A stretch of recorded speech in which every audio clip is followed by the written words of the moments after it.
Well, hello and welcome to the 12th Asian Conference on Education from Tokyo, Japan to the world. Well, in actual fact, we're not actually in Tokyo, Japan, or I'm in Nagoya, which is a city that's around 300 kilometers from Tokyo and is sort of pretty much in the middle of Japan. Why aren't we in Tokyo? Well, it's probably for the same reason that you're watching on Zoom and that you're not in Tokyo. If you haven't got the memo, there's been a coronavirus pandemic that's affected much of the world and has shut down those forms of transportation and indeed forms of meeting that up until this point we've pretty much taken for granted. Well, the theme of this conference, of the 12th Asian Conference on Education, is embracing difference. And I have spoken to a number of different educators from around the world, and it's perhaps been less a choice. Embracing suggests that we sort of have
Good morning, everyone. This is Shoko from IFO. We are solving a technical problem right now, so please wait a moment.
Okay, so sorry about that, and welcome back to the Asian Conference on Education 2020. My name's Joseph Haldane, and I'm the Chairman and CEO of IAFOR.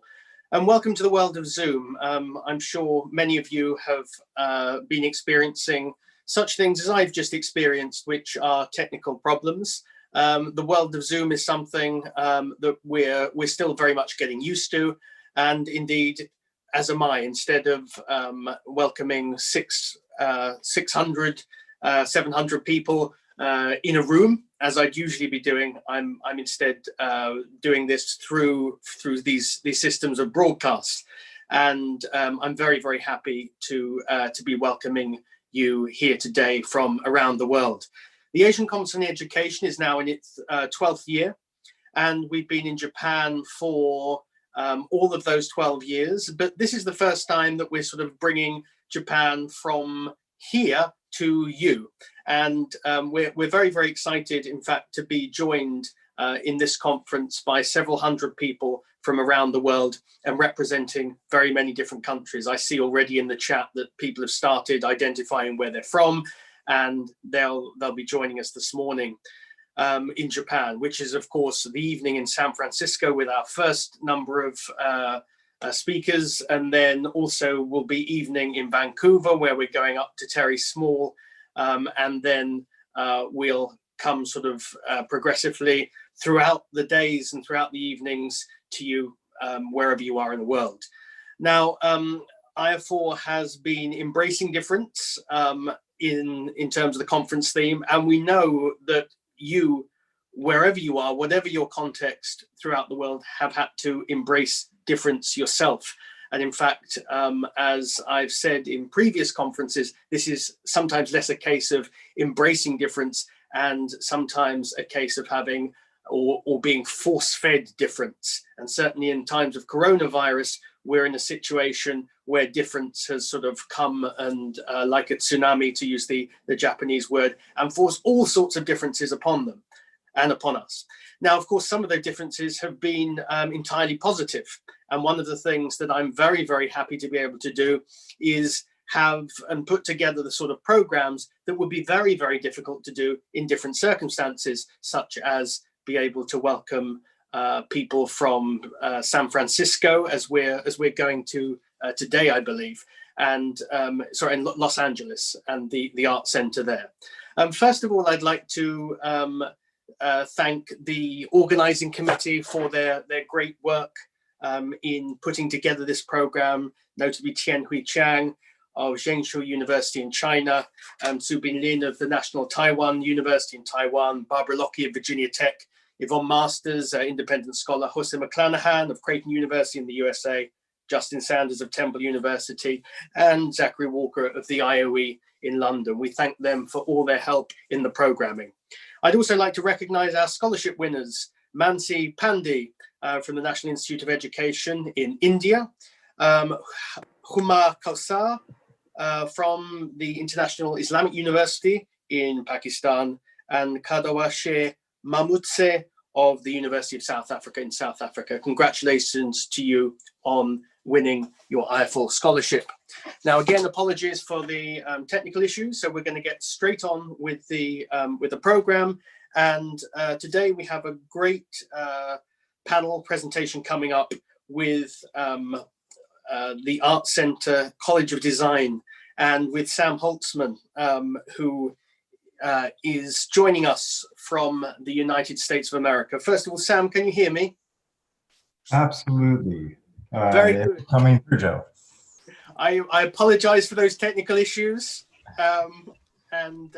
It's the new normal. It's the new normal. So first of all, I'd like to introduce you, and I'll introduce you by reading a bit from page 18 on the program. Not that I've forgotten who you are, because Sam and I go back quite a while. We taught together in Japan for several years, and I think we've both been traumatized by the experience somewhat of teaching. But how have you been adjusting to this new normal online? You know, it's been a really fascinating experience, I must say, because a lot of the work that we do is really hands-on, or starts off initially hands-on and then moves digitally. So it's been a challenge in some ways to recreate what we're able to do on our campus and with our facilities. But the faculty have done an unbelievable job of finding that essential element in their teaching and rebuilding their courses around it. Right. So you've seen a lot of creativity in the response to this challenge. Oh, absolutely. So I'm just reading for those who don't know you as I do. You have a PhD in Educational Leadership, Policy and Evaluation from the University of Virginia. And you've taught notably in Japan abroad, but then back in the US. You've been in schools of education, and now you're sort of in schools of design. So one of the things I think that's really impacted us is we've seen how it's incredibly important for us to be able to design what we're doing, and for us to be able to approach the ways in which we're teaching with this sort of design aspect in mind, particularly because of this COVID crisis. Couldn't have put it better. Is really, if we step back and look at design, it's about identifying problems and working towards as many different multivariate solutions as possible that really work for the users, the learners, the recipients, the audience. So I think it's been an interesting time in the field of design, but really specifically in terms of education, where if we think of designers as problem solvers, this is really something that they have done amazing work in responding to. So fantastic. Well, I'm sure, Sam, I'm sure some of these things are going to come up in your panel here. So again, the title, Teaching Applied Creative Process, and I'm going to hand it over to you to introduce your fellow panelists and to kick it off. And I look forward to it very, very much.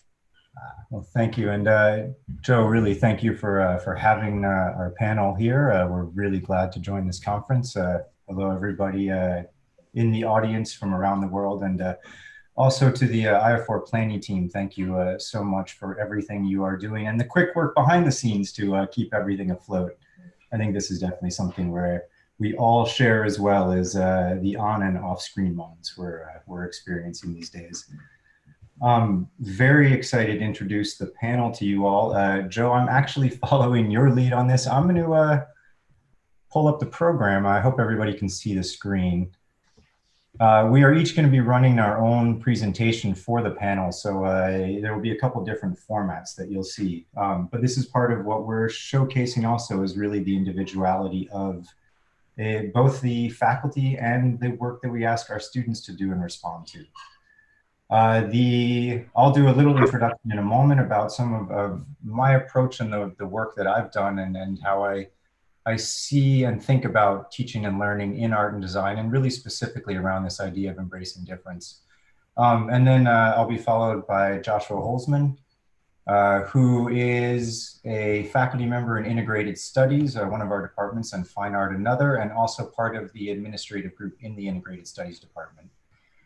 Joshua is going to give us a case study that looks at how embracing diversity of process and thought can achieve comparable learning outcomes among students from 6 distinct art and design majors.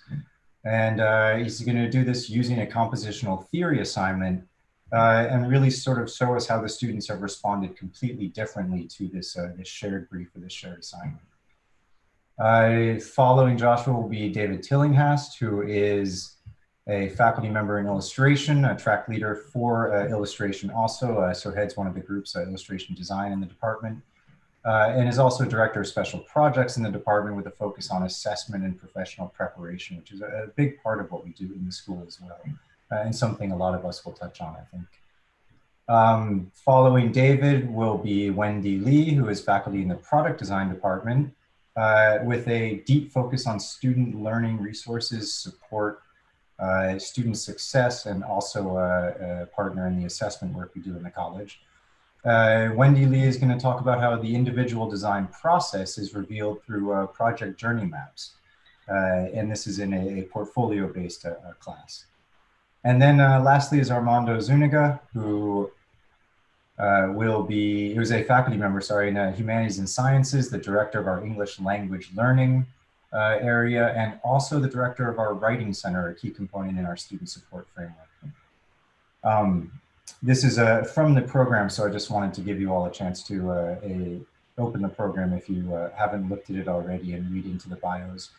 Our faculty come with deep experience in teaching and learning, and also a deep professional practice in art and design in their specific field. So it's something that again, we'll all be touching on in little bits and pieces. So again, thank you to the panel for being here. Thank you to Joe and the IFO team for having us. My presentation, my opening piece is really just a framing. I would sort of refer to as a moment to frame the idea of structures for teaching around a concept that I refer to as parameters for creativity. This is a type of teaching that is often referred to or starts in terms of project and problem-based learning.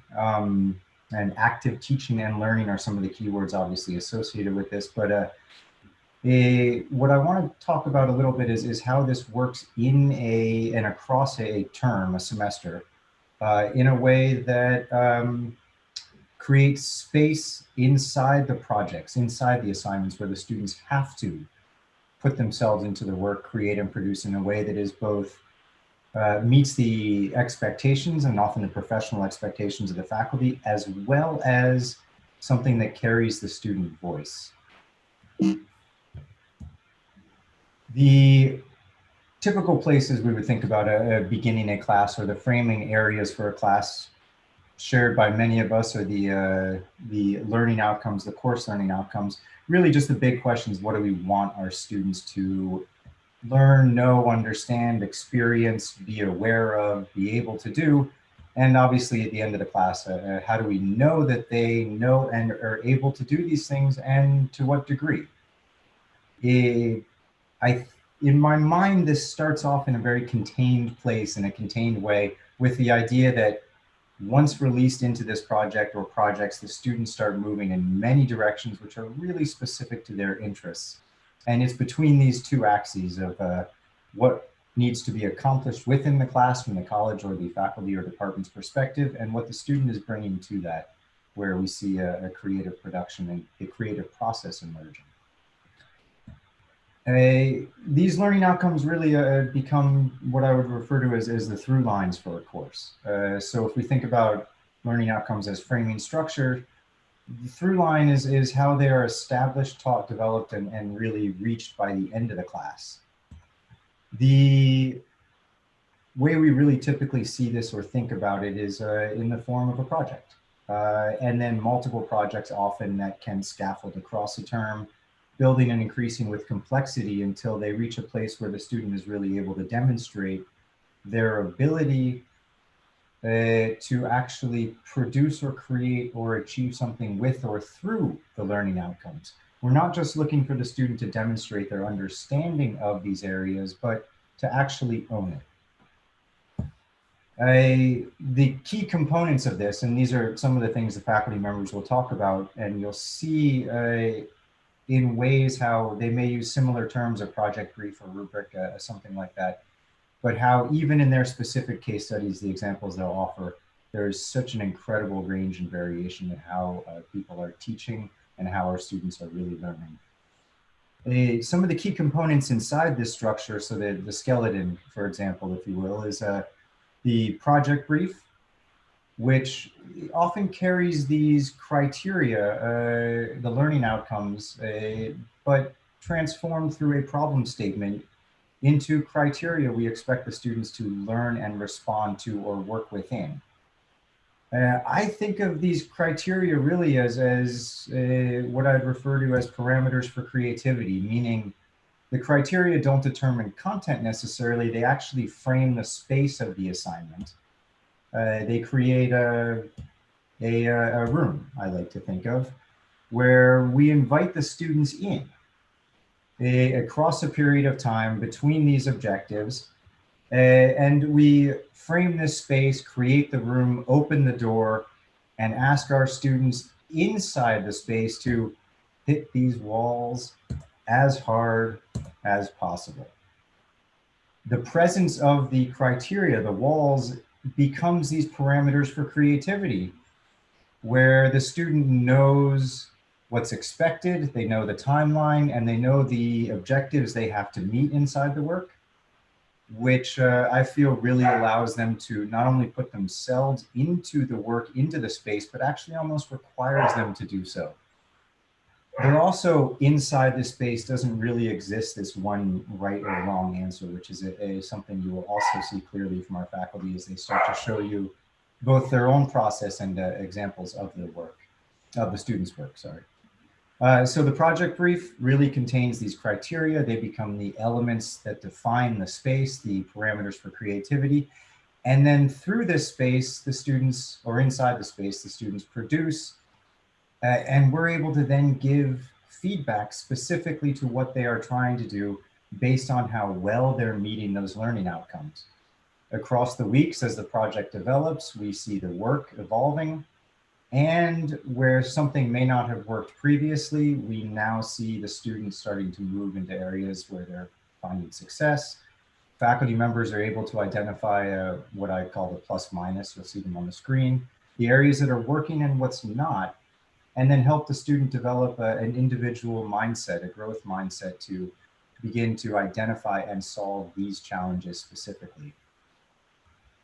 The work across this sequence and this period of critique and feedback and formative or summative evaluation, formative evaluation as we move towards summative, it really shows marked progress and growth. And an additional key component, once the student reaches the final project or the way they wish to produce or show the work, another key component is how we evaluate it, which is based directly on the criteria. This is why I refer to these learning outcomes directly as through lines. The projects are framed based on these learning outcomes across the course. The project brief contains them. The critique is given throughout the term based on plus minus in relation to what's working. And at the end, it's evaluated objectively to the degree possible using a rubric, which is a transparent way of helping the students see what's working and what's not. For example, this specific student would actually be able to identify what they might want to work on next in the project if they were to carry it forward.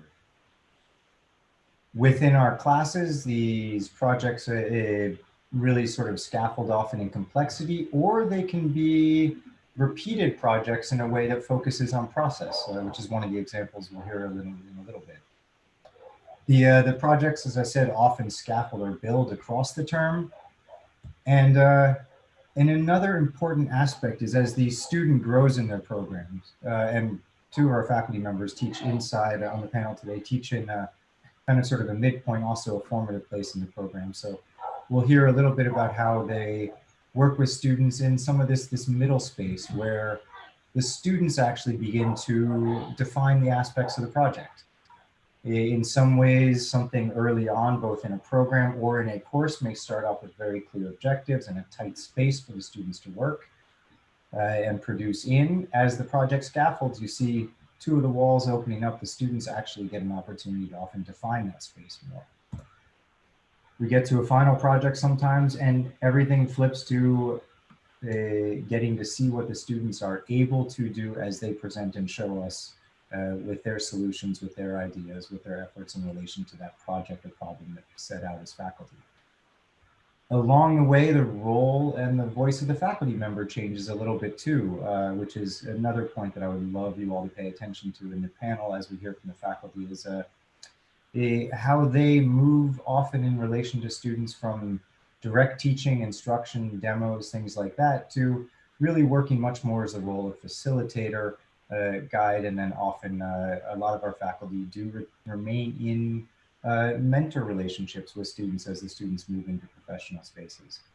So not only within this framework do we see the actual spaces for the student to work and produce opening, but where the faculty's voice may be sort of fairly heavy and guiding or demonstrating and showing in the early term or in the early part of the course, the voice shifts as the student starts to define the aspects of the project, until we reach this place where the faculty members really moved into a role as a more of a facilitator, I would say. I am very excited for you all to get a chance to see and hear from our faculty members what they do inside their classes. I've asked each of them to think about this as sort of a case study around their own teaching.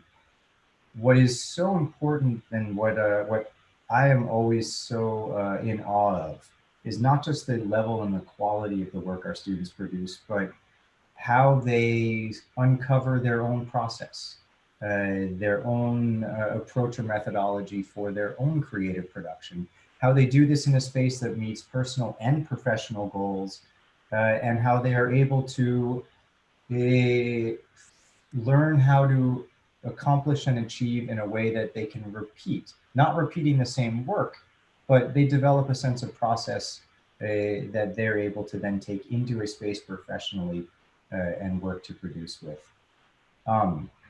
So with that, I am going to turn this over to our panel. And as I said, I am also just as excited as I hope many of you are to not only hear about how our faculty do this within art and design, but also, if you think about this framework, to recognize how this is something that many of you in your own classes and your own teaching may be able to think about moving or shifting into, is through direct instruction to project and problem-based learning and into some of this more open creative space for production. Also a quick note, I believe in 2 days from now, there will be a workshop that Armando, one of our presenters, and myself will be running. So for those of you who are interested in how to actually create this framework and begin to populate it for yourself for your own class or for a topic that you're teaching, please do attend that workshop. And with that, I will turn this over to our next presenter, Joshua Holzman from the Integrated Studies Department.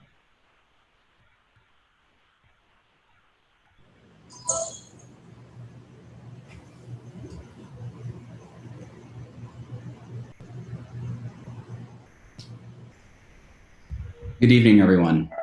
Thank you for joining us. I hope you're all healthy and safe during this time. My name is Joshua Holzman, as Sam just introduced me. But, I started teaching over 10 years ago, and a consistent problem that I've run into as an instructor is how to assess a diverse population of art and design students equitably. Art can be very subjective, and I wanted to think of a way to build out assignments that could accept and apply to any major that I would run into. So Art Center students apply and are accepted into their major. So there's not a typical foundation year that you would see at most art and design schools. So there's not a way to have a even skill of the population, so everybody doesn't come with the same type of drawing skills or the same ideas about color theory.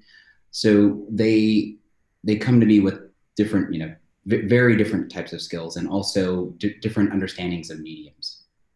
So for this discussion, I chose to look at the course I teach, Design 1, which is a first-term course for Art Center students. And it services students from advertising, fine art, graphic design, illustration, and interaction design. The course provides a solid foundation for basic principles that govern non-objective 2D and illusionary 3D space. Students use the fundamental organizational principles of design to create compelling visual forms based on critical evaluation of concepts. And my objective was that these assignments would, no matter where the student was coming from, whether they had a year of art in high school or 4 years of art in high school, they could understand compositional theory and apply it in their own way. Some of my students never used paint before, others used paint and never computer programs to make art. And Design 1 does that. It spans analog and digital media. So, and also once in a while I get students who only use graphite and pencil, which would create kind of even more of a headache for myself, but I figured out a way to handle that. So to create an objective assessment of the understanding and application of compositional principles and theory, I made this assignment. The brief takes students through a way of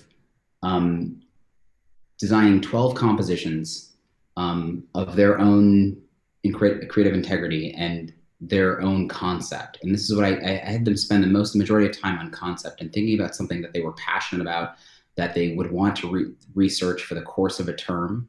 At Art Center, our semesters are terms. Students could choose whether to work with color or only value in black and white. Students could choose what medium to work with. So if they had a facility for photography or paint or collage or dry medium, they could do that, as well as digital. The solution gave several benchmarks that were important for me. I wanted to see how the students could work with the one principle for each composition and how they could apply the Gestalt theory or law. But within those constraints, really push them, as Sam was saying, like how hard can students hit the bounding boxes that I'm providing for them, and how well how effectively can they synthesize those ideas together. And this also hit an important element of critical thinking. I wanted the students to be able to see how one compositional principle could or could not work with one Gestalt law or property. So they'd have to evaluate and decide if this would work or if it wouldn't work, and then kind of go back to the drawing board again to see if they could find something that was more effective. Craftsmanship is very important at Art Center. Faculty really want students to hone in their medium, have a clear understanding of what this medium does and what it doesn't do. But for me, in this first term class, it was more important that the medium effectively get their content across. So they may not be the best draftsmen, but they might use a medium like collage to get this idea, this idea of Gestalt, of the sum of all parts don't equal the whole, across very well within the theme that they're working with. Equally, professional practice is very important, especially in the first term, for students to get a basis in understanding how important the crit process is to develop a discourse around their work, and the review process equally as well, because when we do this in a group, students can understand what is working effectively and what is not working effectively. Equally, it helps them learn how to speak explicitly in design terms. So it's not about, oh, well, this picture is cool or not. It's about how is it working effectively? And that's what we kind of push them towards, like what's working, what's not working, and how can I get my point across? So when I initially designed this assignment a few years ago, I never thought that students would take it in these kind of bizarre and interesting and fantastical directions, and equally, really delve deep into these concepts that they were passionate about. And I started to learn that these restrictions I was giving them allowed for a lot of complexity in their own thinking. So I have several majors here who come from very different backgrounds. They come from all around the world. Art Center is a big international school.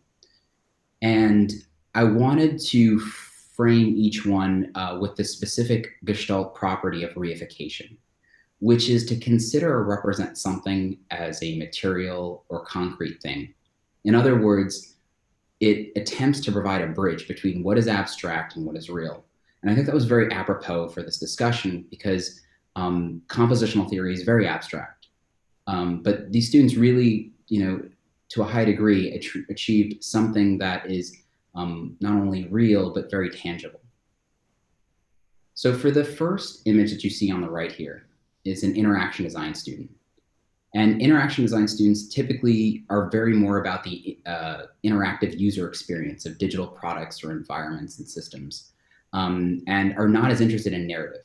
But this particular student wanted to delve deep into narrative, and he came up with this very humorous idea about a caveman's experience with extraterrestrial life. And so I said, okay, all right, I have no idea what this is going to look like, but let's see where this goes and where it takes you. So the student drew out this narrative over 12 compositions. They chose a very limited palette of just working with black and white and values. But the results were very surprising. In this particular example, the student paired reification with asymmetrical balance in a really effective manner by just utilizing the cloud forms to create the existence of a spaceship landing and a caveman kind of peering into this situation.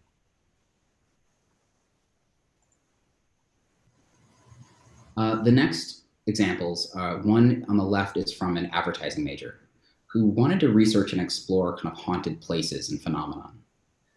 This tactic and concept was very successful in her compositions, as many of them kind of suspended belief in what you see in the picture plane. So what I really appreciate about her compositions is they were slower reads to understand.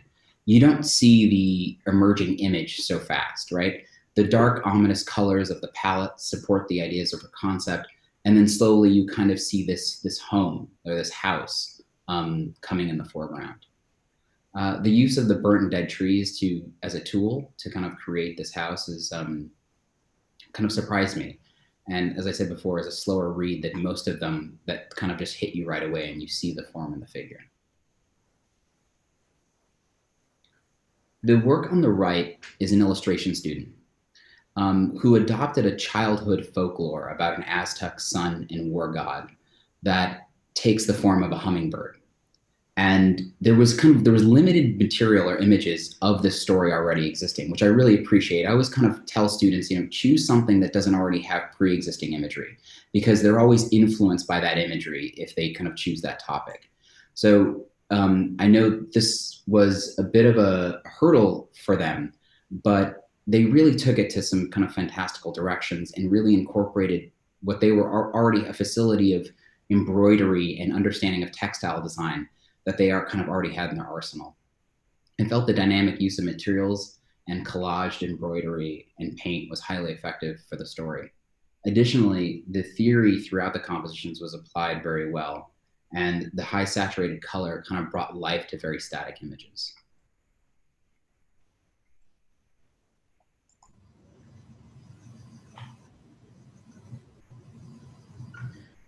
The pairing here I have is a fine art student and a graphic student. And I put them together because fine art and graphic students have this amazing way of synthesis and critical thinking. They also are, I would say, subtractive workers. They always kind of break things down to the bare bones and only give you like the least amount of visual information. Whereas sometimes my experience with illustration majors, they want to give me too much information, and I kind of have to suss through and break down, where they're getting to. So the work on the left is the concept was African-American hairstyles over the decades.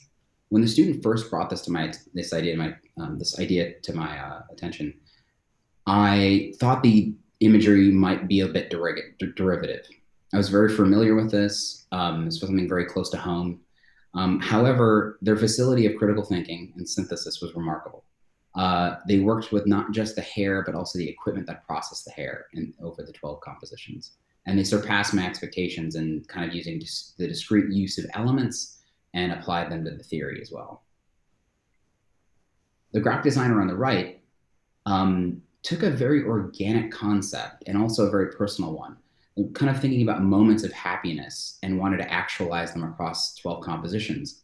And through several meetings, I kept asking them, well, how are we going to understand this is happiness? Like, how are you going to work with, because initially the things were in black and white. And I said, you really want to use color to kind of emphasize these moments and the things of sensitivity.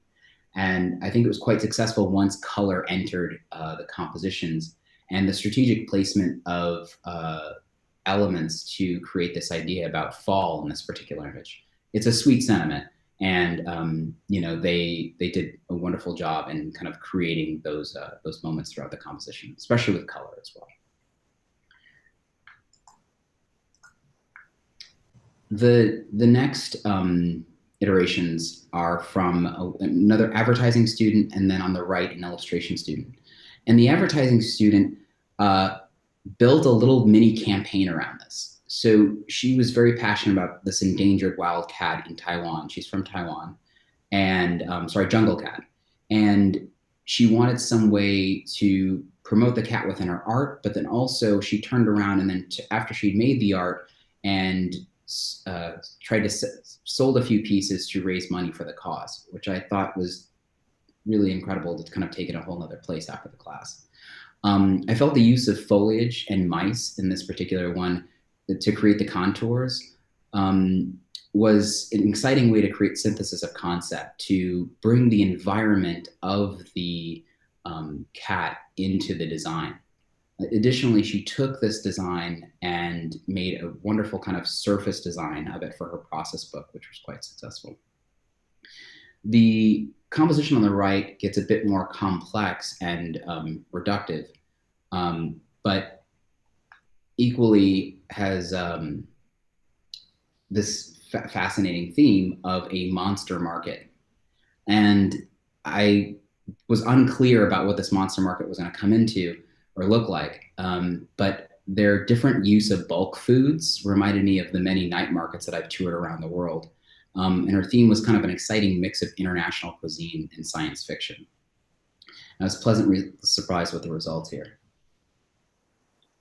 So at the end of the term, the students culminate by putting all of their coursework together. And looking back, what I found most interesting about this assignment that I was kind of taking you through about the solutions is the students' ability to take the constraints of compositional theory and push those boundaries to various limits while continuing to achieve the learning outcomes. Now, it's also important to note that some of my students come straight from high school and they're 18 years old, and other students have had other degrees or even other lives, and I get them at 28 years old and 32 years old. So when I get when I have an 18-year-old and a 40-year-old student in the classroom, the synergy that happens between them and the excitement within this excitement or assignment and how they bounce off each other really help support student learning. So you can see in this slide that the black and white piece on the left is the first assignment they get prior to the more kind of complex and intricate assignment I've been talking to. And it's limited. It's geometric shapes, and there's only a few solutions to make to come to like a correct solution.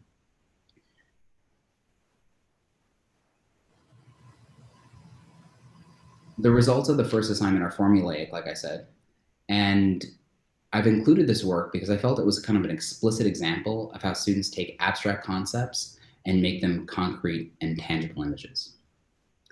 Thank you, everyone, for your time. Thank you so much, Joshua. And just love how you really showed us both the range, the complexity, and what I'm still so astounded by is not just how you're able to teach with such depth to students from so many different departments, but how the students themselves took a similar concept around composition and it really pushed it in so many different directions. Wonderful to see. Thank you. Thank you. Our next panelist is David Tillinghouse from the Illustration Design Department.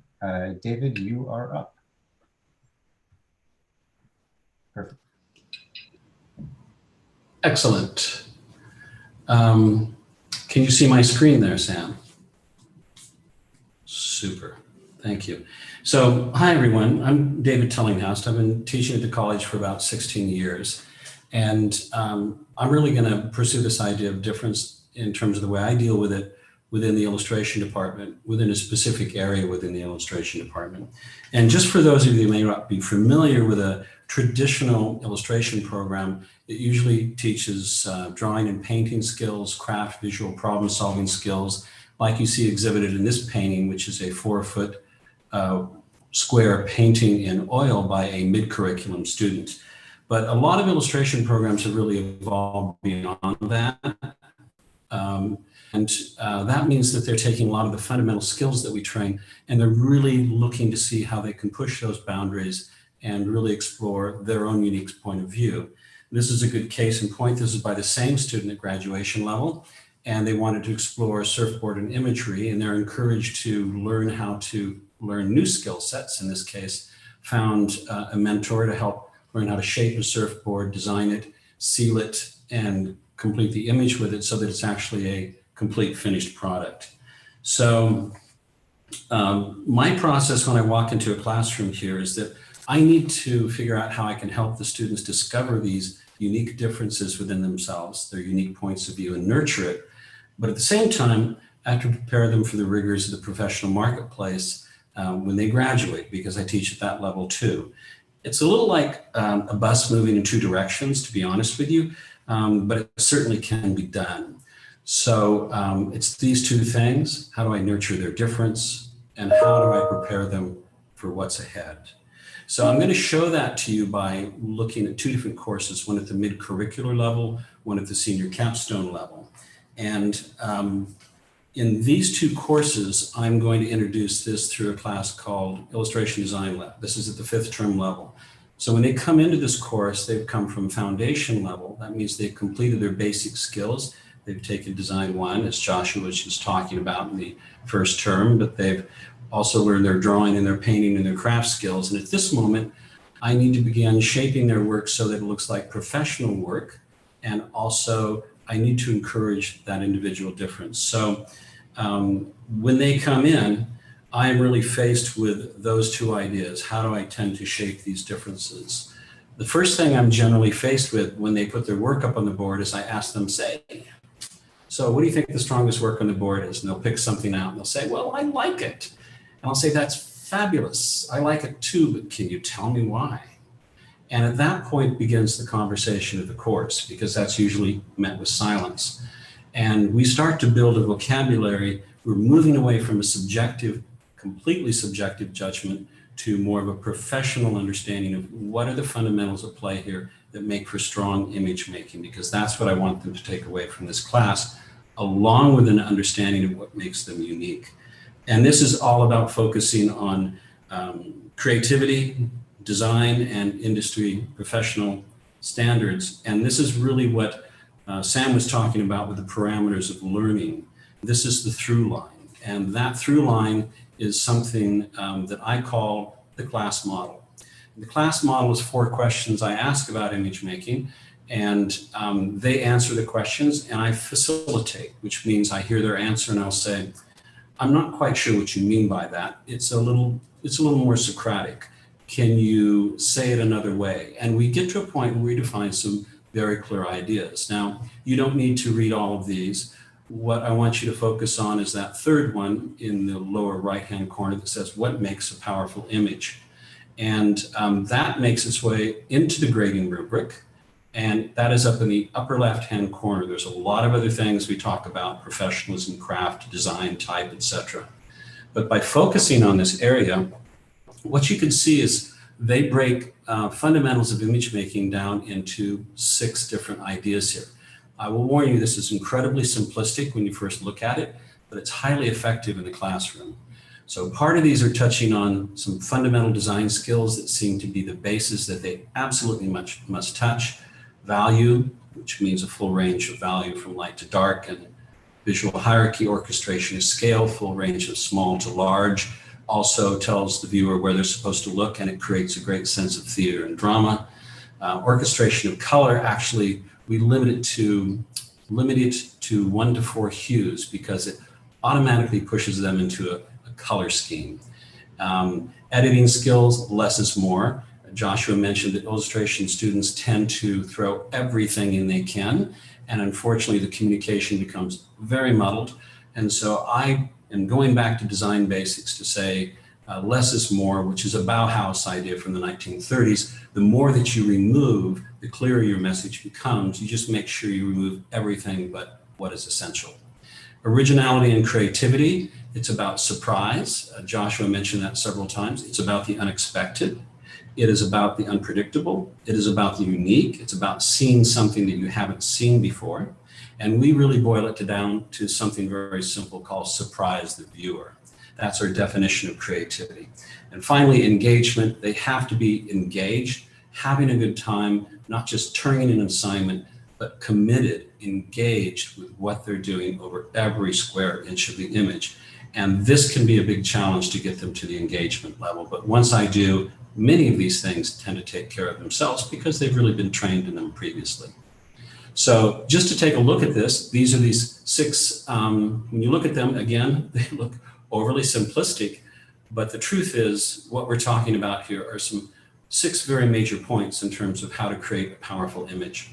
This is an example of an image. They create over 100 images in the class. They can create images about anything they want. So as long as they're exploring these basic ideas, there's no restrictions on subject matter, no stylistic restrictions. They can be abstract, representational, they can be colorful, they can be moody, they can be mysterious, they can be about nature, they can be about spirituality, they can be about anything as long as they hit those 6 points.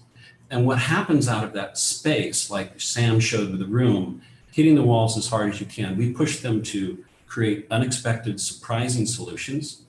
But as long as those walls, those 6 parameters I just showed you, they remain within those, they create work like this.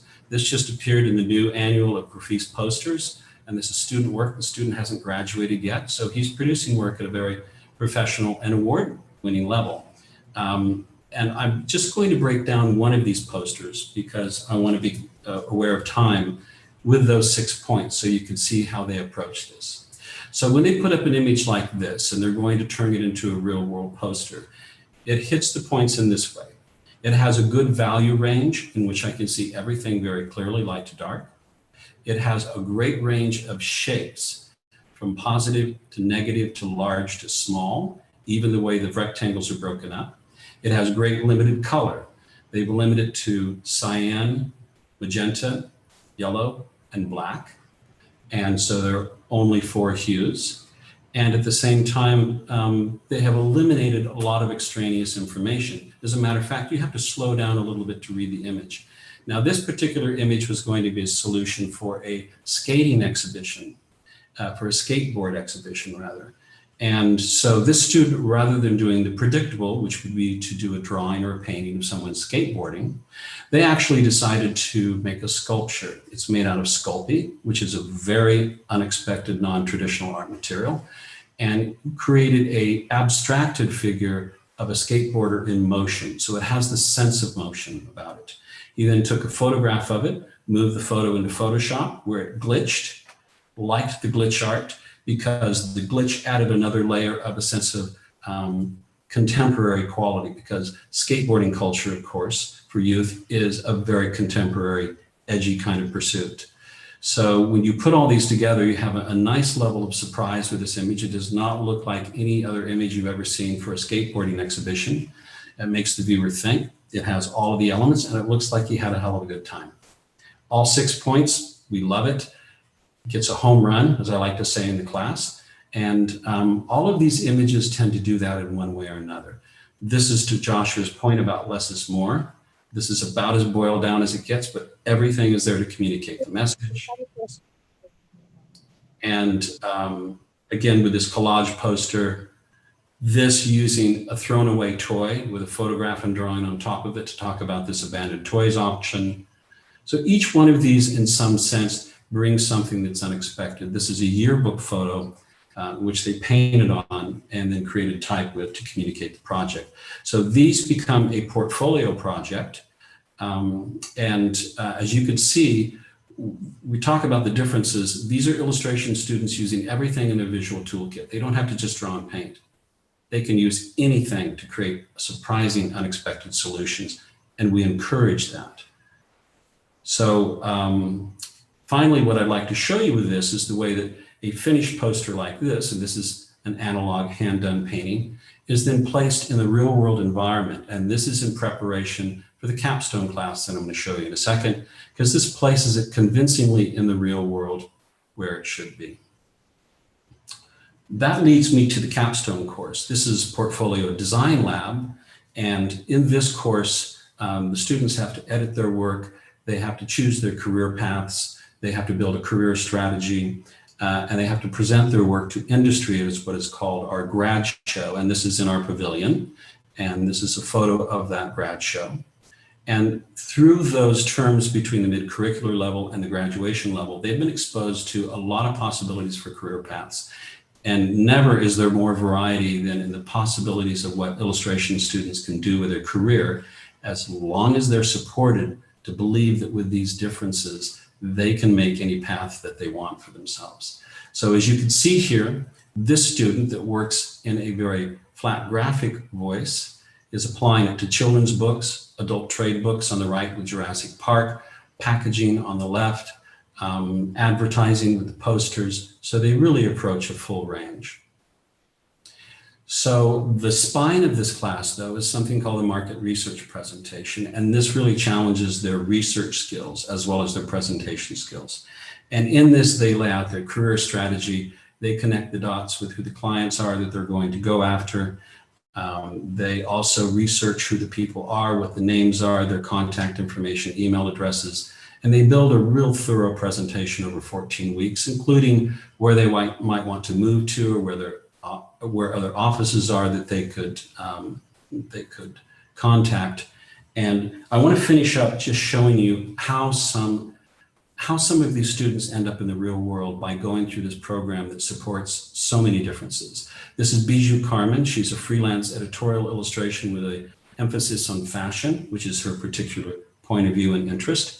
And of course, freelance illustrators work as independent contractors working out of their own studios. They do things like magazine covers in the editorial industry, newspaper illustrations as well. And as you can see, the differences between these viewpoints is what's really stunning. And they bring it to such a high level as long as they have this supporting structure of this shared class model. This is Brianna Harden. This is her sitting in her office in Manhattan. She's an art director at Penguin Books. And this is Demetrius May on the left, handing it up for the camera. That shirt that he is in, he actually designed that shirt and the logo that's on it, working for a clothing company after graduation. And on the right is where he works now, which is a branding creative director at Nike in Portland, Oregon. So I think what you should be struck by here is the diversity of the career paths and these voices and the way they can end up when they're supported. This is some of his work. The bottle in the middle is a packaging for a cologne, again, unexpected solutions. They also pursue entrepreneurial pursuits. This is Jaya Nicely and her magazine Compound Butter. It's a food magazine. She launched it just before graduation. It includes graphic design, photography, and illustration, and writing. She's the art director, she's the designer, she's one of the writers, and she illustrates for it. That is the magic of supporting all of these differences to me that I find personally exciting. She launched this magazine before graduation, and last year it was selected as one of the 10 best food magazines in the United States for last year, which is pretty impressive. To even go farther afield, stretch things a little more, this is Caitlin Hill on the right. She studied through the traditional illustration program, and she decided to pursue her original dream, which was to redesign the swimwear for the ocean warrior, as she calls it, the athlete. She was an athlete since birth in San Diego. These suits she started designing, the actual suit, not just a prototype before graduation. They're made out of neoprene, and she's very successful and runs this business with her team of friends out of San Diego, California. Children's books are also supported, a very traditional pursuit. And lately we've had a lot of success with graduates that are not only illustrating their own books, but authoring them as well.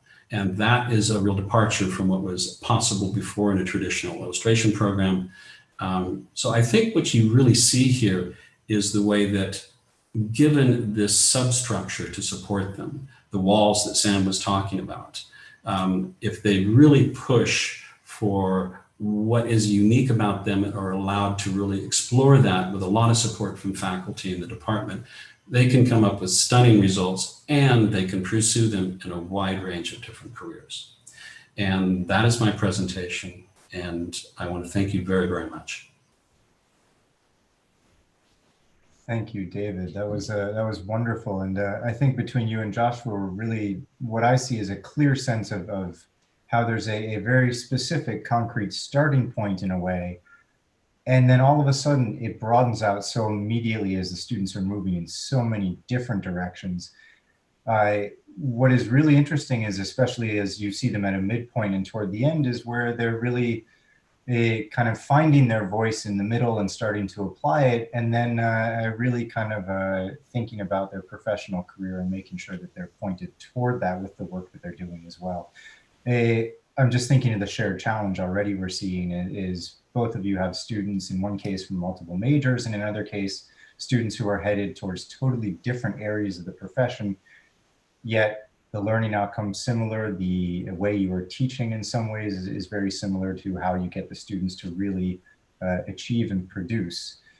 Voice is essential in this, but another incredibly key component is the idea of process, which is how each student figures out their own individual method. So anybody who has had to learn and apply or do something in a way that may be different than someone has shown them, it will definitely understand what I'm talking about.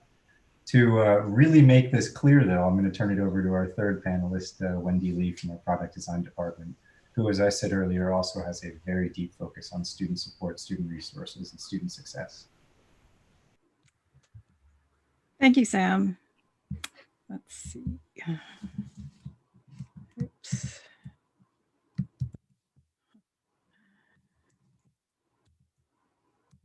Okay, we'll just go with that. So my name is Wendy Lee. I teach in the product design department. I'm an alum of Art Center, and I've been teaching for about 14 years. I teach classes where the students have to talk about themselves and not just about their work. So one of the challenges that I have is the students are very comfortable talking about their work. They have to present their work weekly through 14 weeks. But when we ask them, how do you talk about what you do, that's a little bit of a different challenge. So I'm going to present my case study of an assignment that I give that has the students look at their project journey maps.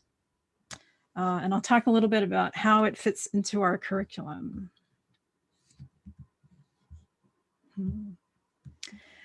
So I think you've heard from Joshua and David that we really support the idea of individual student voice at Art Center. I took a look at the original catalog from when the school started in 1931. And one of the comments was that the instructors are really focused on helping the students toward their personal expression. And the product department, when we talk about the student work, it's not so much about, of course, we have them talk about their work, but it's always about process. Tell me how you made your decisions, and we don't talk about a process or the Art Center process, but the question that we ask is, tell me about your process. So in the product design department, and if you're not familiar, product design is your video camera, your shoes, the things that are in your office, the washing machine, your shoes, a lot of systems as well, user interaction. We spend the first 2 years in our curriculum having the students learn the foundational skills, and then the last 2, the students are able to focus on specialties, either in those industries that I mentioned, industries like that, or in parts of the process like research or ideation or color material, manufacturing. And what I noticed was there are multiple points where we ask the students to define who they are. Of course, they have to generate resumes a couple times throughout their time at Art Center. There's a portfolio, which has become website-based. In addition to showing their particular process, we encourage them to express who they are in the visual personality and character of their websites, as well as the graphic elements that they include. One part of that also is the personal statement or their about me statement on their websites. And in our curriculum, we ask at least 3 or 4 times to have the students think about this. And the words we use are, what are you passionate about? What do you want to say with your voice? And have the students really think about their uniqueness in the field. So I teach a class called Internship Portfolio. It's a website that students build for themselves to showcase their work. And one of the course learning outcomes is that they analyze and frame their projects to convey their design process so that we can understand their decision points and the achievements of their projects. As you can imagine, and listening to Joshua and David, there's a high expectation for finish of the result at the end of the projects. There's also expectation for professionalism. And also, I mentioned the students will present their work week by week. So when I ask the students in my class, tell me about your project, oftentimes what I would get in the beginning was their process books. They would take all of the work that they've done, all of the things that they put on the wall week by week, collate it into a book, and say, here, this is what I do, and we'd go through it. What I found was there's such a high expectation for finish that the students would only talk about their project and not talk about themselves as part of this journey. So a couple of years ago, I said, okay, we need to have conversations about what values do you have? How are they presenting themselves in what you're doing? What do you do well? What makes you unique as a product designer? To really put the focus on them.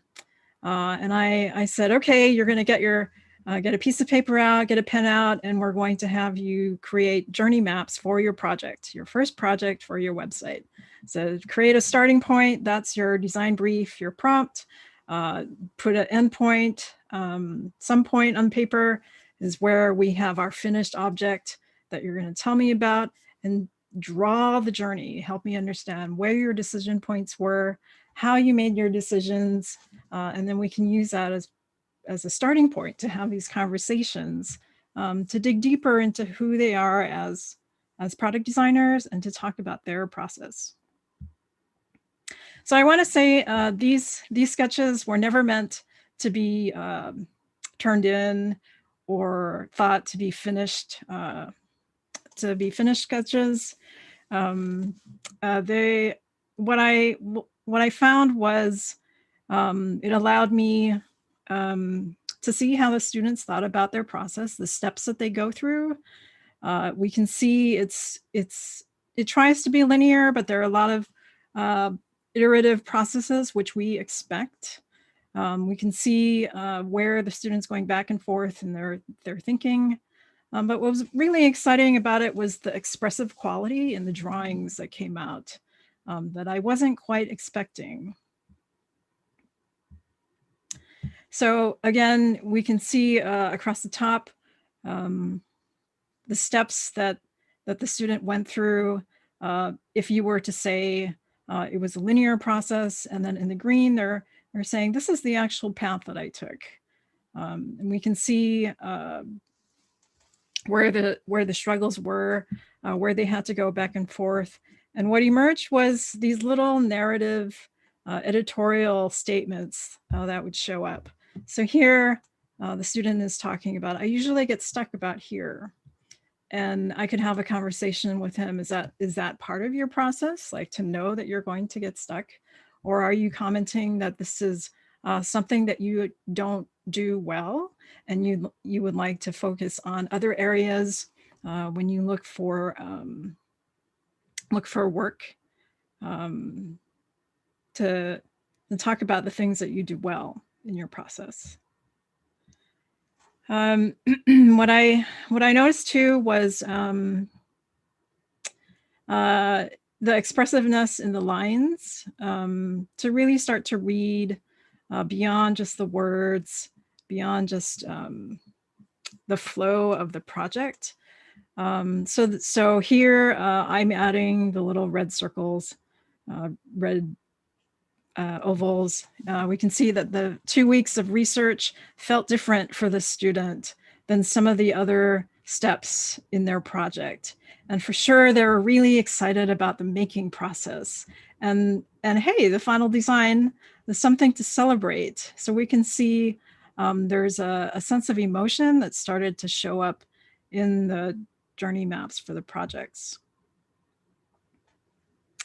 Again, we can see for this student, we can really get a sense of where they struggled or where the process was a little bit messy. And this allows us to acknowledge that in portfolios where everything is expected to be very clean and very straightforward.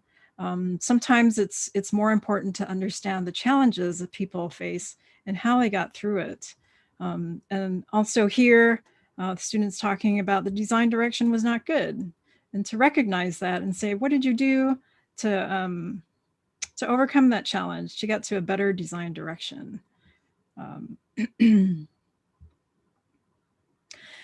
So this student, if you look at the process from the start all the way to the finish, it would appear to be a direct path, pretty straightforward, but he added commentary on his drawing, much more bold than the process itself, was to say, in his class during the semester, he received critique and had to rebuild everything at every step.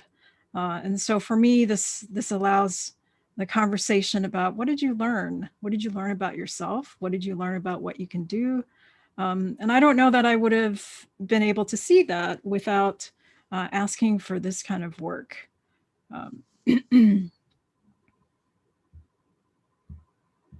So what I've learned by doing the project journey maps, they are much more expressive when they're done by hand. The students that do them as Illustrator sketches tend to be more focused on the quality of the sketch, and they show their process to be much more linear.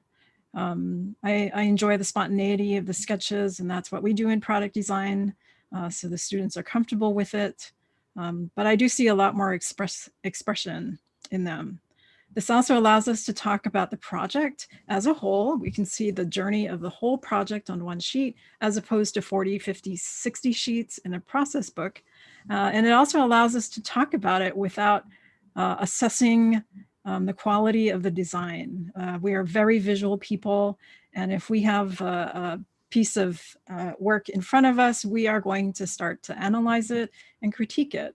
And so by using the sketches, we can have conversations about the projects without actually looking at them. And that seems to help quite a bit.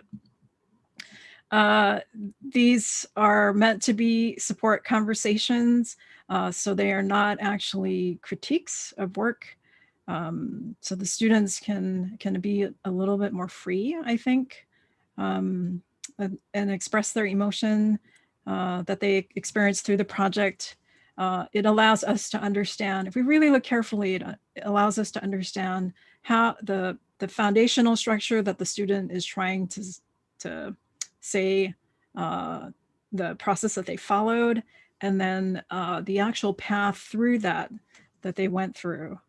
And again, it allows the students to convey emotional components of their project journey. And for sure, if we are trying to support individual expression, there's an emotional component in design as well as art, of course.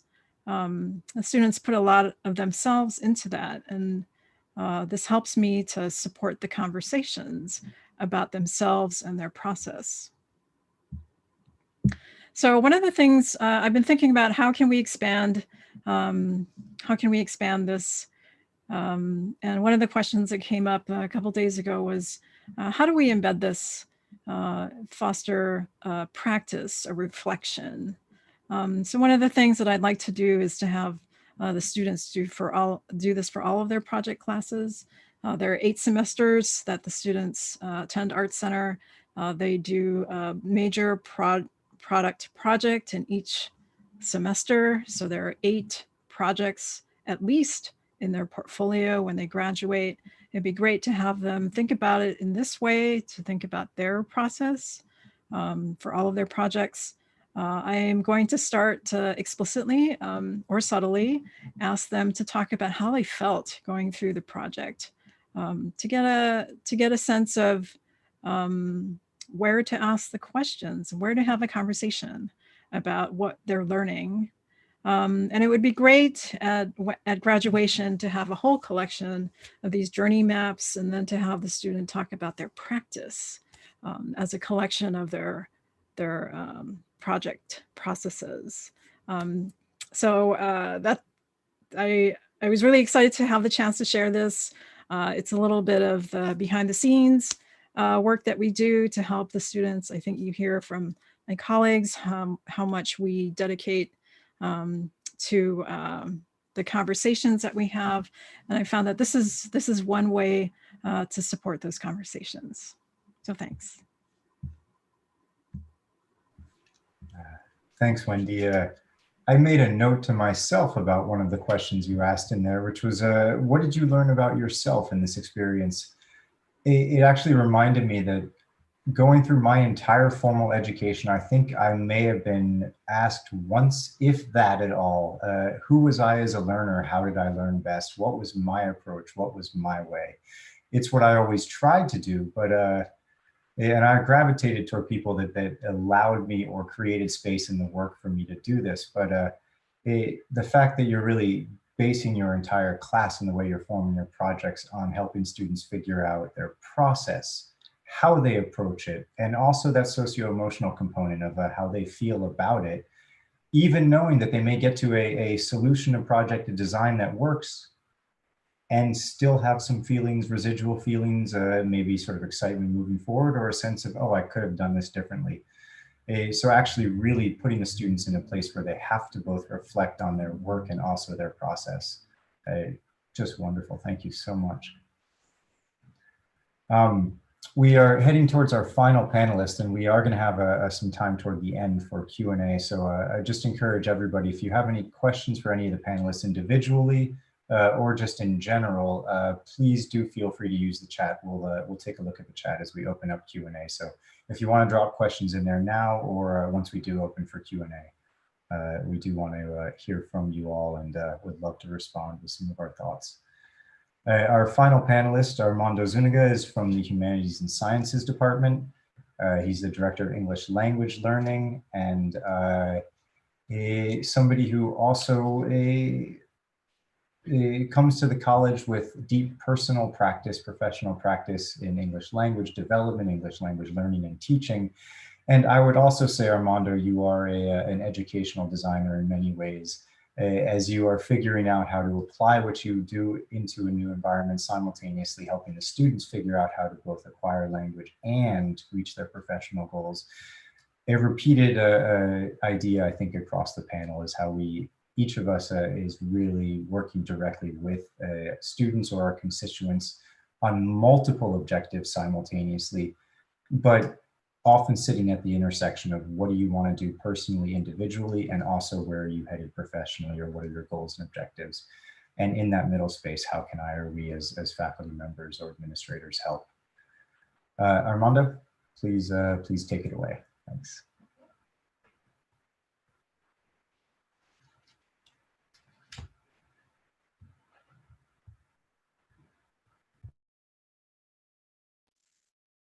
Hello, everybody. Good morning. As Sam mentioned, I'm the person on the panel that's not an artist or a designer. My background is more in language acquisition theory and English language development. But the role that I play really is, I think you'll see, coheres with what we're doing at the college and with what my colleagues are doing. I wanted to talk to you really today. My portion of the presentation is essentially, like Sam outlined, a little bit about designing, but not designing in the traditional sense that happens at Art Center College of Design, but instructional design.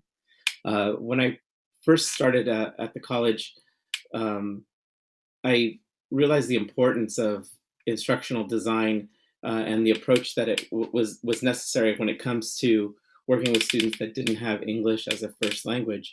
One of the documents that I used to help structure and develop the English language development program at Art Center College of Design was this document that really talks about the what and how of teaching in instructional design. If you'll excuse me for one moment, I'm going to move this slide just a second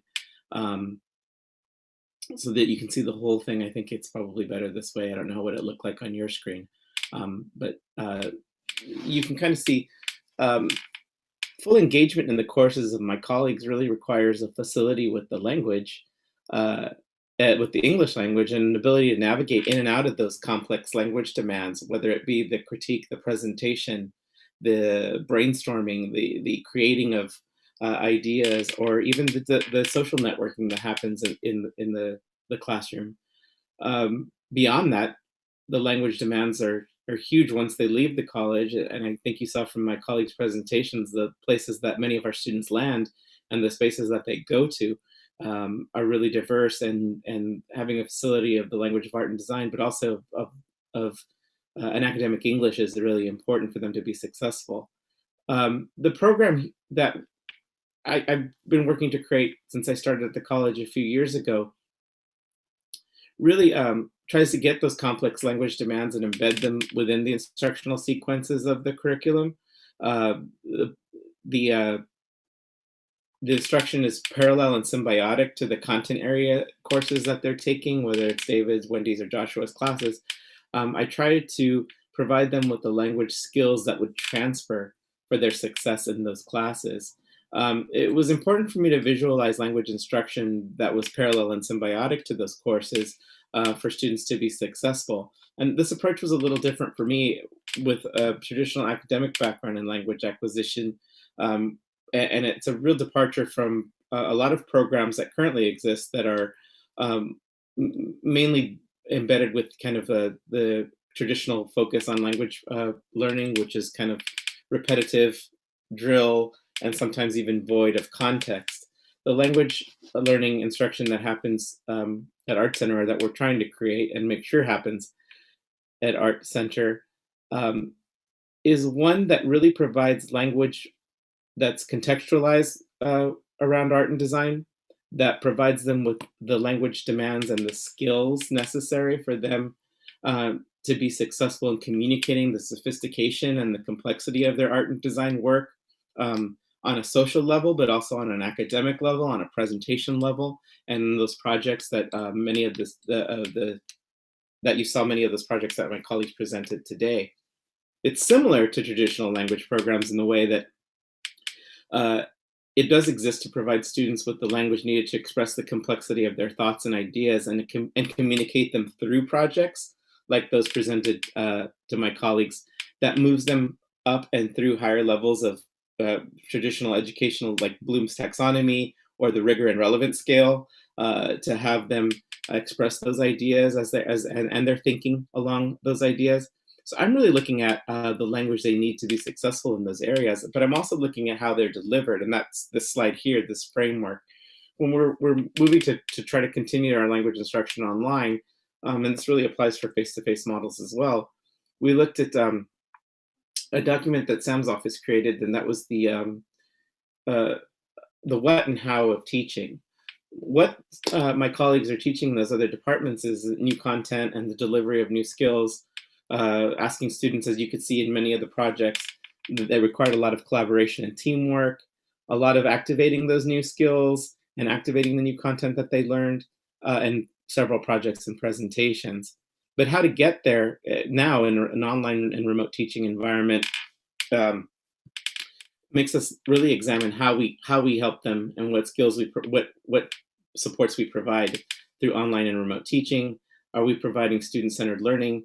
Are we addressing issues of diversity, equity, and inclusion? And are we using the appropriate educational technology and software to help them achieve those goals across the top, the new content and the collaboration, and not getting lost in the technology for technology's sake?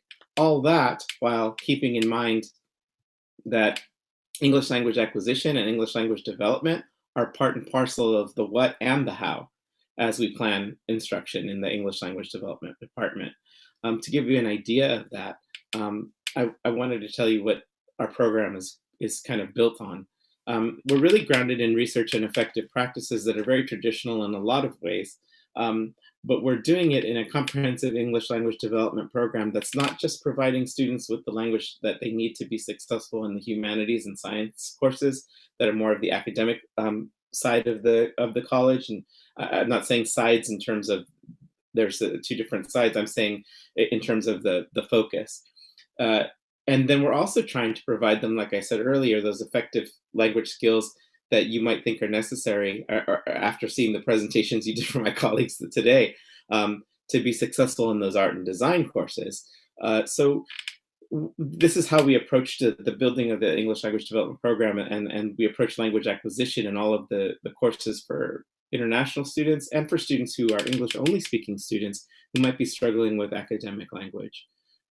It's really focused on the 4 domains of language, which I think, again, if I refer back to my colleagues' presentations, you'll see that students really require a facility in the English language, both in an academic sense and in a content-specific sense with the language of art and design, and an ability to listen carefully to their critiques, to their partners, to their instructors, an ability to speak, whether it be formal in a presentation or informally, as they're brainstorming or collaborating, an ability to read a lot of information as they research and look for answers to and find solutions towards existing problems, and then write the written portion of the art and design that is necessary for them to communicate effectively what their solutions are.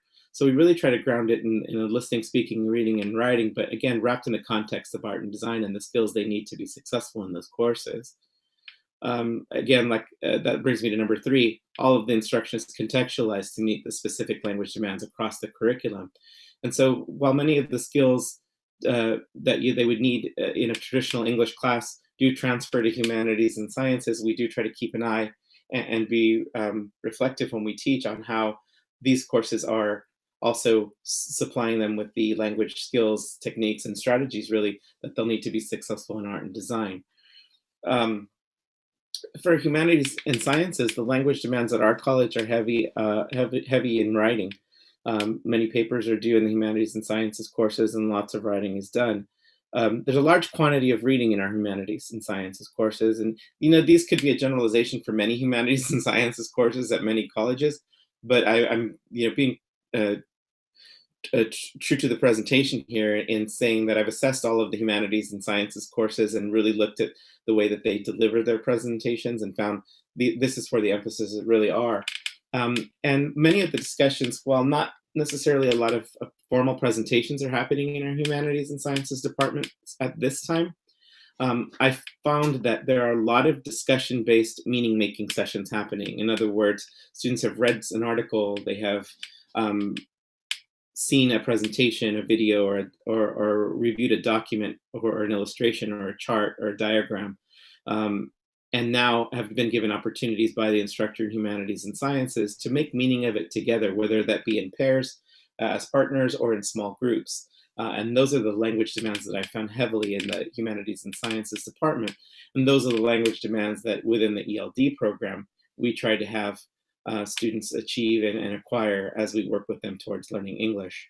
When we look at the art and design language demands, and you can probably see these a little bit more clearly now after looking at the presentations that my colleagues did, there's an emphasis on listening and speaking a lot, whether again, that's through the brainstorming process, or whether that's through the ideation process, whether that's one-on-one between instructor and student, whether that's in small groups as they work together to try to make meaning of something, or in critique formally.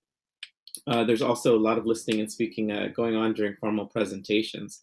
Large quantity of discussion. And we try to emulate that in the ELD program by providing students with opportunities to have informal discussion around things that they make meaning of, but even social discussions around topics that might seem a little bit benign, but they are really trying to get them to learn those skills necessary for communicating effectively with partners and communicating ideas effectively in large groups. There's a large quantity of discussion-based meaning making in both humanities and sciences and in our art and design courses. And as such, we try to provide opportunities with that across the range of our English language development and English language learner courses.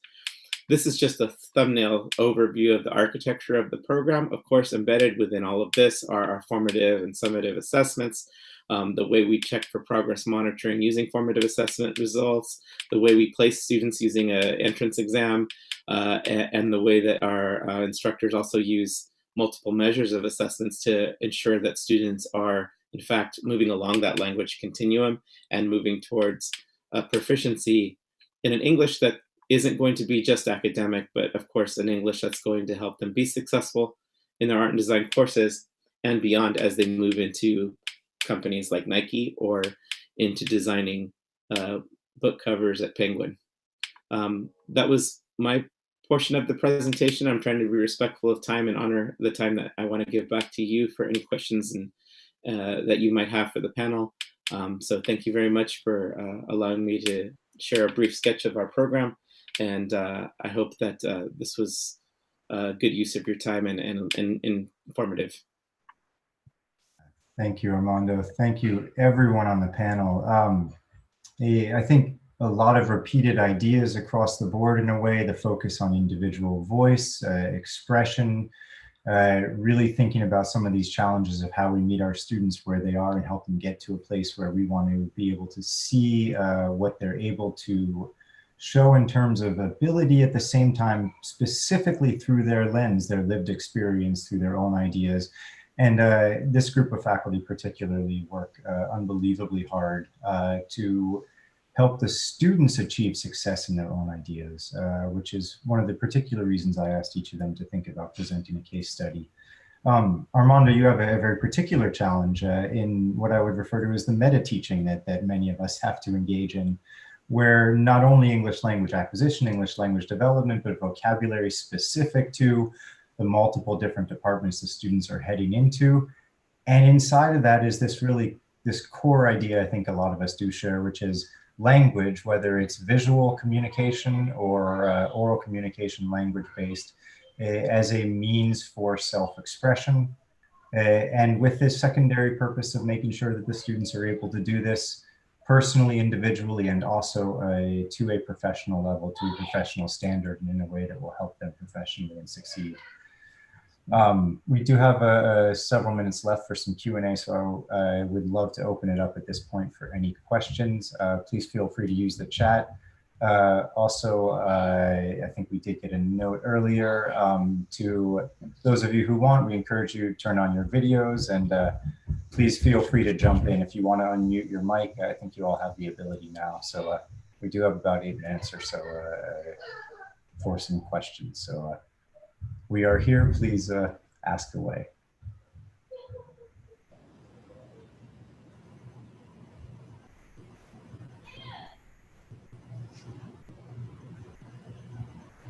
Harry, please. Yeah, so thanks everybody. I think I posted a question just a little bit before, just on in terms of the assessment rubrics that you're using, and whether or not that's something that has proved problematic in terms of using developmental language, or just curious to see what your views are on those approaches to learning and assessment. Thank you, Harry. I think one of I'm scrolling back now and seeing your question in regards to my statement. I'm not familiar with the article that you sent, but my colleague did mention about some of the language of like using emerging, expanding, and bridging terms in terms of like the assessment. And I guess I'm happy and open to looking at those. But my understanding for my students is terms of like using language that's measurable that like I can connect and link and say, okay, if it's, you know, only, and I think I have some numbers in terms of like the benchmarks in which they're hitting for certain compositions, right? So if they're only hitting 3 to 4 of the compositional principles or ideas, I have that in there. But I like, you know, I think what you said is important, because sometimes if you're using, there's certain languages you might be using in education for students that actually shuts down their ability to learn because the language is too negative or critical for the development. So I'm happy and excited to look into that, but that's kind of my response to your question. Yeah, I mean, I'm involved in the teaching of critical thinking, and it's equally a challenging area to try and capture the kinds of competencies through the descriptors that we put in place. But one of the things I found really useful with the strategies, the developmental approaches that's favoured here at the Melbourne Graduate School of Education, is avoiding the, for example, comparative terms. And one of the ways that we can, we've been instructed to do that is by replacing adjectives and adverbs, for instance, through the use of verbs. So what is it that a student has to make, do, say, or write that evidences or that leads me to say that this artwork is, you know, balanced or whatever it might be. So. But I've just found it particularly useful in my area. Yeah, so thanks.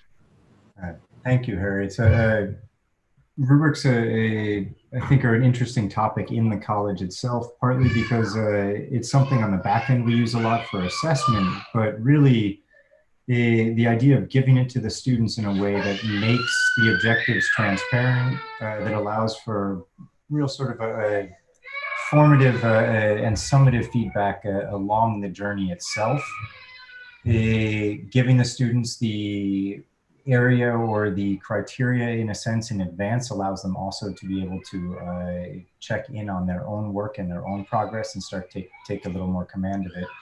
What we struggle with a lot is the idea of taking what is inherently subjective and making it as objective as possible.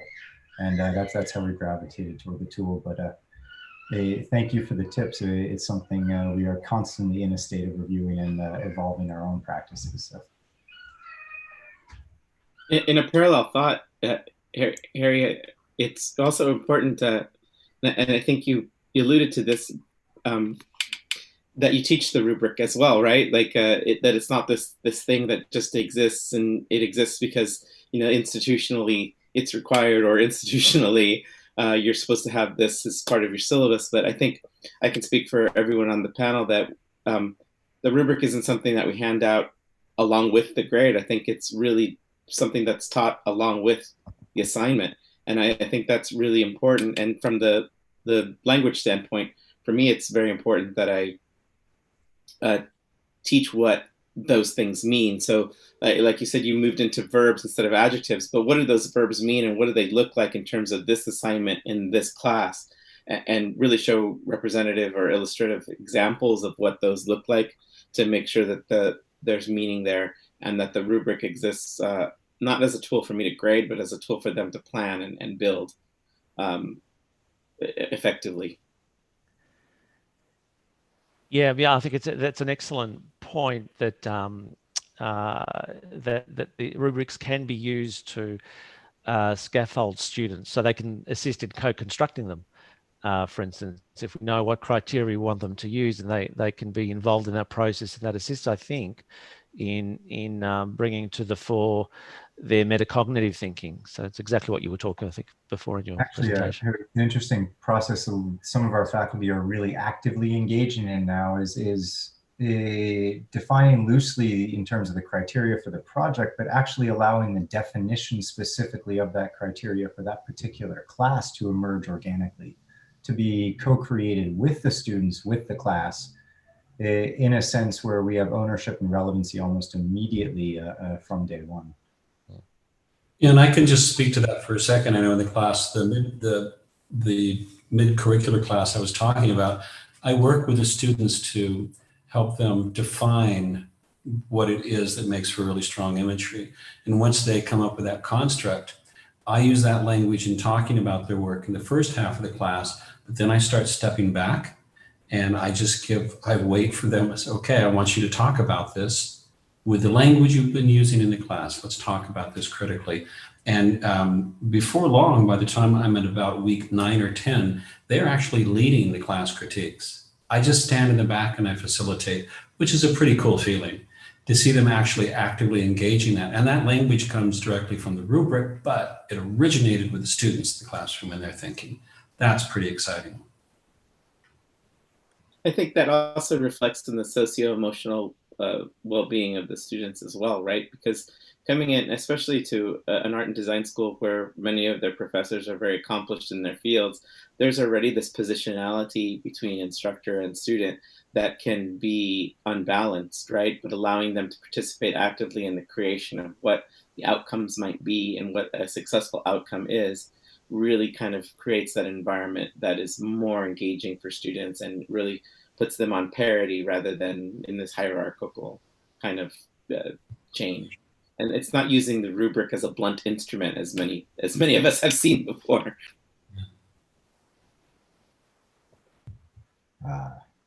Thank you, Armando. Thank you, everyone. Harry, terrific question and comments as well. I think we have reached the end of our time allocated for the panel. I have a feeling we could definitely go on and on, as a lot of us really love to talk about what we do.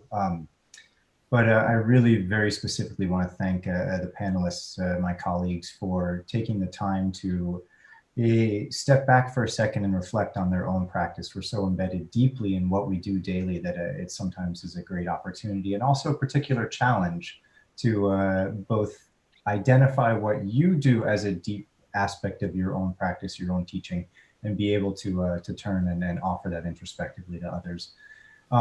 Also, I know we're on California time. We're all wrapping a very busy teaching or working day. So thank you again to the panelists also for making the time for this. And for all of you in attendance, thank you for joining. We hope you got something out of this in terms of how applied teaching and learning and the idea of ownership and relevance can really be created through a framework or a structure, in a sense that the students pick up, carry, live through, and move on in a way that becomes their own. Armando and I will be presenting again in a few days at a workshop. I encourage all who are interested to attend that. And a big thank you to Joe and the rest of the IF4 team for having us